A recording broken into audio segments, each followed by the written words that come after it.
Hello everyone and welcome to another episode of Killer Creation. In this series I create a killer and a survivor for the asymmetrical horror survival game Dead by Daylight. Just know that you do not need to check what day it is. It isn't Friday, but because I missed out on giving you 2 killer creation videos while my laptop was down, I'm determined to make up for that by giving you an extra killer creation video this week and another extra video next week. So you'll get 4 killer creation videos in 2 weeks. I hope this helps to get us back on track. I'd like to thank you all for your support, your feedback on the Dead by Daylight and Furry Aminos, as well as the Dead by Daylight official forums and Twitter have been a huge help with making everything fun and balanced. I'd also like to thank all my new subscribers and for all the comments you give in the videos. To those of you watching for the first time, please consider subscribing to the channel and hitting that notification bell to be among the first to see the newest content. With all of that out of the way, let's get into this week's killer, the Boogeyman. Gerald Tanner was a man of little means and fewer talents. He had very little in the way of motivation, and his livelihood suffered for it. He was a leather worker in the blossoming city of London. The stone streets were full of travelers and merchants, but none of them came to his shop. When asked, people would tell him that his stare and presence sent chills down their spine. In order to try and curb this menacing presence of his, he looked for something that could bring some warmth to his being. Inspiration took him when he watched a group of children running through the streets. He decided he would try and watch them as much as possible, but that was difficult since they rarely stood still. He devised a plan to volunteer at an orphanage where there were sure to be plenty of children. He stayed late each evening, sneaking into the sleeping quarters of the children after they were asleep and watched them in their most peaceful state. But orphans were rarely happy, and they even seemed to suffer in their sleep. Eventually, he began to sneak into the homes of people he knew, had children during the day, and waited in their closets and chiffon-robes until evening. He came out only after the children were asleep and watched them intensely. But for some reason, the children all seemed to sleep feverishly, as if his very presence gave them nightmares. One evening, though, one of the children woke up and cried out for her parents. Gerald panicked and snatched the girl up, covered her mouth, and leapt back into the closet before her parents could respond. The girl wouldn't stop struggling or trying to cry out. Gerald was quickly found out, but not before he had suffocated the girl to silence her. He was sentenced to death after being convicted for the girl's murder, as well as several counts of trespassing and stalking. As he was being led to the gallows, a voice began to whisper to him. It promised him that it could show him the peace he sought and allow him to watch anyone he wished to find the inspiration he needed, so long as he promised to help it with what it desired. Gerald agreed, and as they passed by a large weapon locker, the whisper urged Gerald to leap in if he wanted to be free. Gerald did as it demanded, and as soon as he leapt inside, the doors shut. When the guards opened the doors, Gerald was gone, transferred to the realm of the entity, and becoming a universally feared presence that people eventually named the Boogeyman. Now that we know how the Boogeyman came into the realm of the entity, let's look at his attributes, then move on to his powers and perks. The Boogeyman has a 4.6 meters per second base speed, a 32 meter terror radius, and is a tall killer. He is fast, has a large terror radius, and is able to be seen coming more easily because of his height. His speed is a saving grace for his larger terror radius and his height. However, his power also helps to make it more difficult to escape or hide from him. So let's dive into his power, Closet Portal.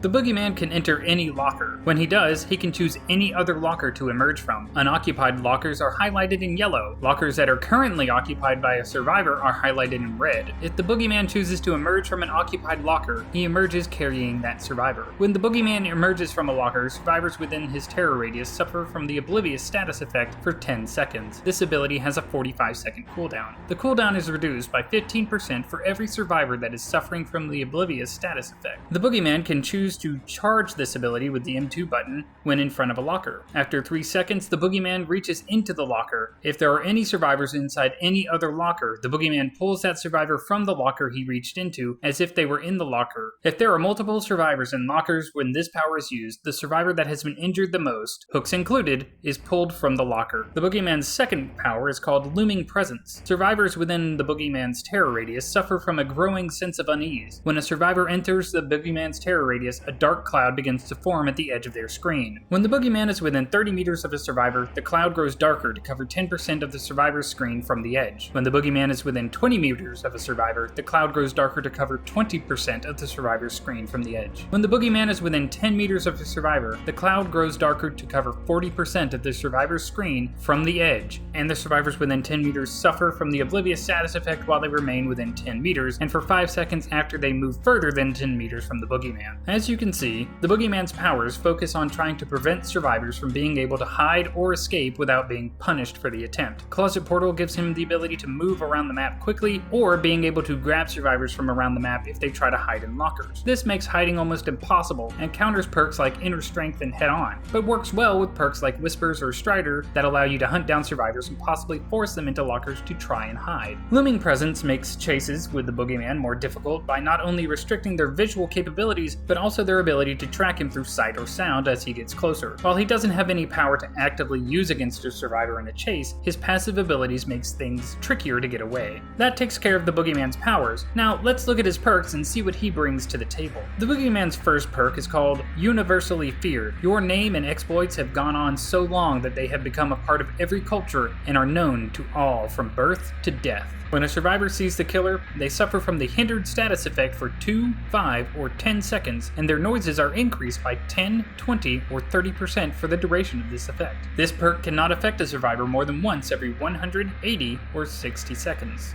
The Boogeyman's second perk is called Chilling Presence. Your very presence makes those around you quake in fear. Whenever a survivor is within 10 meters of you, they suffer from the exhausted effect. For every 30, 20, or 10 seconds a survivor stays within 10 meters of you, any perks they have on cooldown will remain on cooldown for 1 second longer. The Boogeyman's third perk is called Hex. One door opens, another closes. You understand the complexity of the entity's realm and how it can manipulate the world around you in order to create and close doors. Whenever a survivor enters a locker, no survivor can enter another locker for 10, 20, or 30 seconds. If this hex is destroyed, the entity blocks entry to lockers for the rest of the trial.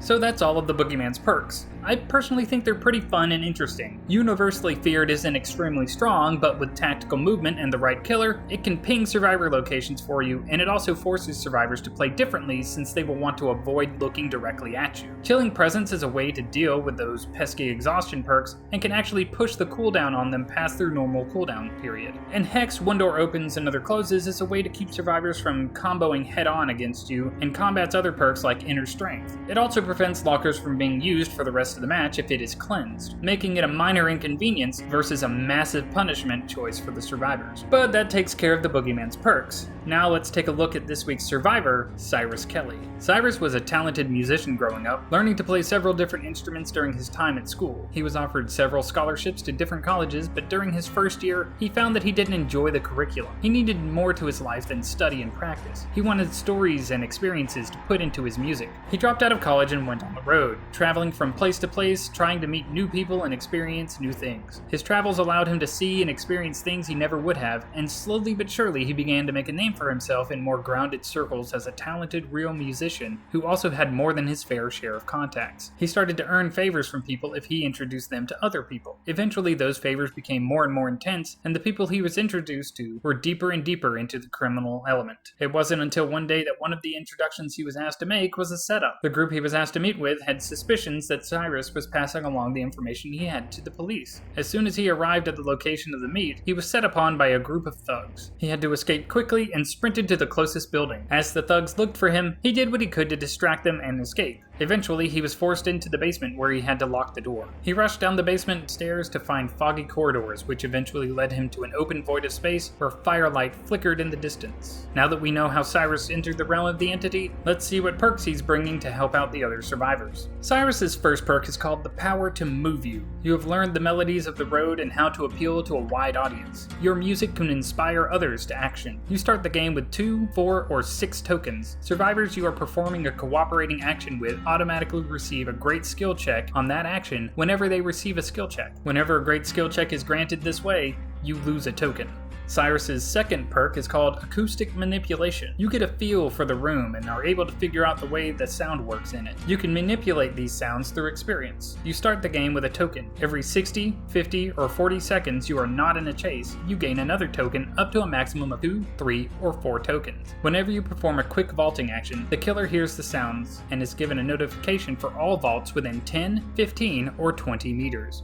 Cyrus's third perk is called Accelerando. Sometimes the music takes an uptick in tempo and you move your body to keep up with it. When you are uninjured, you can press the Activate Ability button while running to dash forward. During the dash, you avoid damage. This causes exhaustion for 60, 50, or 40 seconds.